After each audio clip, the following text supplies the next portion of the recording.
What's up, everyone? It's me, Sam, aka Subjects. Welcome back to another video, and today we're going to be doing a rebuild in MLB The Show 22. We're going to be making this one of two franchise series we're going to have.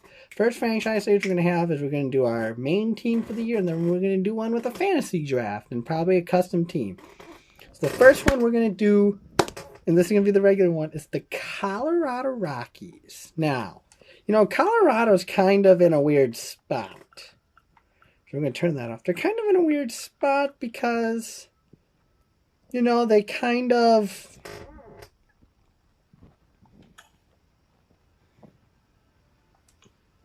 traded everybody. Or like, you know, they had a decent offseason. They got Chris Bryant. They didn't do as much though. So we're going to start in spring training. We're going to take a look at the team. So why don't we meet the team, shall we? So we're going to start in the pitching rotation. So the ace of this rotation, German Marquez. No argument there about who the starter is whatsoever. You know, 27, 81 overall, beat potential. He might be someone I might trade just for the fact that, you know, he's really good. But I feel like, you know, we could flip him for some really good prospects. Because, you know, he has really good stamina. That velocity is amazing. So, Austin Gomber, you know, he was brought over when I believe they traded Nolan Arenado's. This is his second year, I believe. Yeah, second year with Colorado. So, 79 overall beat potential. He might be somebody who I might try to build around the rotation. If not, I might just flip him too. It all really depends. Antonio Senzatela. Oh my God, he's making $10 million over. He might be someone I'm not going to try to trade him, but he might be someone I trade just for the fact that that $10 million for the next 5 seasons might be a little much. You know, he's quite solid. 27. Kyle Freeland, you know, let's be honest, for Colorado pitchers, it's hard to be good because, you know, they play in such a high elevation. So it's kind of hard for them to be good. You know, Kyle Freeland's been there for quite a while now. This is 28. He's beat potential, 73 overall. He has this last year, and then he hits arbitration, then free agency. I might hold on to him, but I'll have to see how he performs, you know. He has 5 pitches, so he has the fastball, the slider, the 12-6 curve, circle change, and a sinker, so his pitching's there. Then Chad Kuhl. Chad Kuhl was, I believe he was signed by Colorado away from Pittsburgh. Yeah, $3 million deal. He's going to be a free agent. See potential, 71 overall. I'm kind of curious to see. His fastball and his sinker, his 4-seam fastball and his sinker, 94 overall, so that's kind of good. But, you know, we'll just see how he plays out. Then, you really don't got any notable other pitchers. Bullpen needs a lot of work. Robert Stevenson is the best, and even then, it's a bunch of C and D potential. So definitely needs a lot of work in that department. So does the closer. They signed Alex Colom from... Catcher is another position that desperately needs work. You know, Elias Diaz, the former Pirate as well. The Rockies love getting former Pirates. 79 overall C potential. He might be someone where I get through this year with as the catcher, you know. Definitely through this year, you know. And they really don't have much better. You know, Dom Nunez is the backup. You know, he's not 69 overall C potential, 27. He's really not a good hitter. I mean, you know, he's got that discipline, and his power's okay, but, like, he's not really a great hitter. So I don't know how I feel about him. First base, CJ Kroh. We made a good decision bringing CJ Kroh back. I believe they brought him on a 2-year deal. Yeah. I think I might trade him, though, because he is 32, and I might try to get the best value out of him before he calls it a career. You know, he's very good at the plate. 84 contact against lefties, 80 power against lefties. So pretty solid, you know. He excels at hitting home runs, which in Colorado, oh my God. Now this guy might be something. Michael Togolia, you know. He's 63, B potential, 23. He is a switch hitter, though, so that's kind of something nice. He does play it hard. He's not a great hitter. He's not really great, per se, but I feel like if he can get those stats up. Other than that, really no noticeable. Second base. Okay, second base is kind of a toss-up. So we got Garrett Hampson right there. 81 overall. B potential. He's 27, you know. He's great. He's great at bunting. And he's really fast. You know, this is his 5th year in Colorado, his 4th full year. So, you know, he might be someone on this team who I try to build around.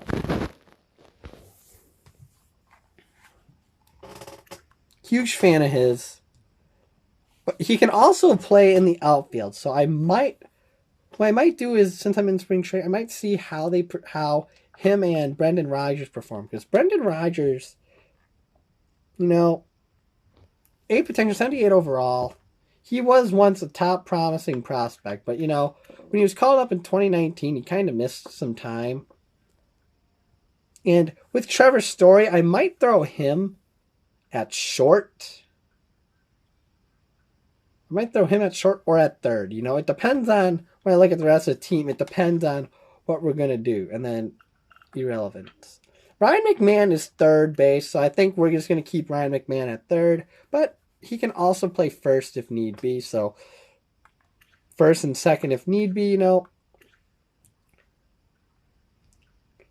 His defense is amazing.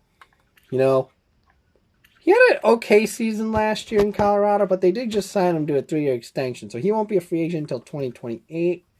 You know, he's pretty solid. I would say, you know, he's been one of their better hitters. So something to definitely keep an eye out for. Shortstop, Jose Iglesias. Now, they got him because he spent some time last year with, I think it was Boston and the Angels, if I'm not mistaken. So, definitely someone who, you know, he is 32. He might be another guy that I flip just for the fact that I might try to platoon him because he does bat righty, and I'm pretty sure Brendan Rodgers... Okay, they both bat right. So I'm going to try to figure out how to incorporate both of them into the lineup. I'll get worked out. It might be one of those things where spring training comes down to just a battle. Left field, Chris Bryant. Chris Bryant was their big acquisition of the winter/spring. Now, 30 years old, 85, B potential. Great hitter, great defense, you know, great all around. And again, he can play first, third, center, right, left, wherever you want to play him. You know, he had a decent season last year. I don't think it helped that he switched from the Cubs to the Giants. But then he's I'm kind of iffy because I kind of want to flip him for other prospects, but I don't know if anyone's going to take that contract. $26 million over the next 7 years. 7 seasons. I don't know if anybody's going to take that contract. But, you know, we'll just have to play it by ear. Right? Center field, Sam Hilliard. Sam Hilliard didn't have a good 2021. He might be someone who I might end up replacing. You know, he does have good power. And he has decent speed and an arm. But, so hopefully he can get together. I might start him in the season as a center fielder. And then just kind of go about, see how he does. And then if not, I might consider getting a replacement. Then we got Johan Dazza, who I believe spent some time last year as a starter, you know. Very accurate in his, you know, he's excelled at pinch hitting. So, you know, might be someone to use in a pinch hitting role. Randall Grichigan was brought over because they flipped, I believe, it was Raimel Tapia they sent to Toronto for Randall Grichigan. He's already had quite the start to his Colorado career in real life. You know, spent the last 4 seasons in Toronto. He was okay in Toronto, previously having been with St. Louis. You know, He is getting paid $10 million a year for the next 2 years. I don't necessarily think he's worth that on our team. So he might be like a one and done player. And then at right, Charlie Blackman. Now, Charlie Blackman might be someone who I'm going to put at the DH spot. So what I might do is I might put Blackman at the DH spot, keep Hilliard at center, Bryant at left, and maybe I'll shift Hilliard to right, and then put Garrett Hampson at center. That might be what I end up doing. So Blackman, used to be really good. He's getting to be 35, and he's still getting owed $18 million next 2 years. So I don't know necessarily how to feel about that. We'll just have to play it by ear. He's always been. He had a good 2021. 2019 even, he was really good. Yeah, he was really good in his first few years with Colorado. For most of his career in Colorado. He's just getting to an age where he's starting to wind down. Now, the one promising prospect on this team is Zach Veen. I believe he was drafted in 2020. And, pretty solid, I feel like he's going to be a stud when he comes up. But, obviously I'm going to try to get more prospects around him because I don't want him being our only top prospect. And then, oh, hey, we don't have a top prospect. But, he is 20.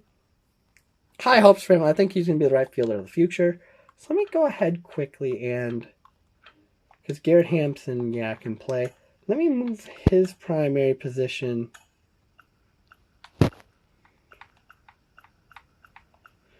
to center field. That brings him down to a 77 if we put him at center field.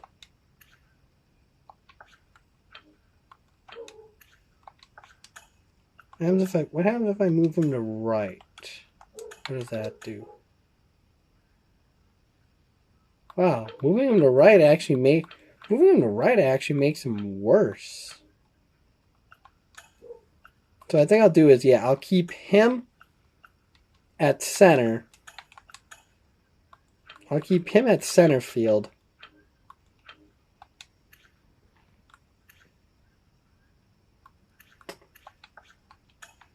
And then, I'll boost his stats up to an 81. I don't think it's fair that he has to suffer that much just by moving position. There you go, 79. That's reasonable.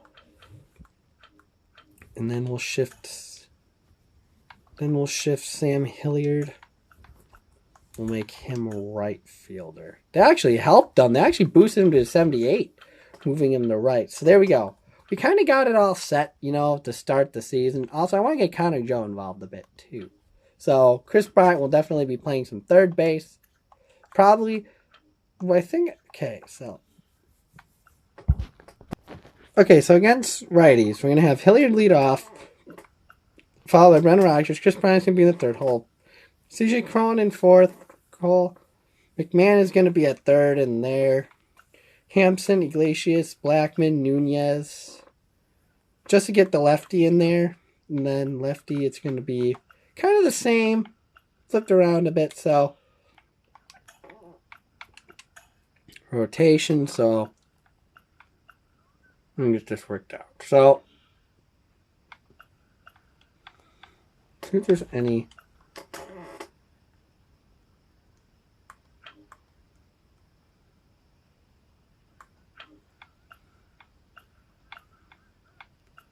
Let's sign John Curtis. I know he's not playing in real life, but let's give him let's try to give him a 1-year deal. Okay, our roster's full. But anyway, with that being said, guys, that's going to do it for today's video. If you guys like what you saw, don't forget to smash the like button, hit subscribe. I will be making this a regular series, so hope you guys have safe trip in the next one. Peace.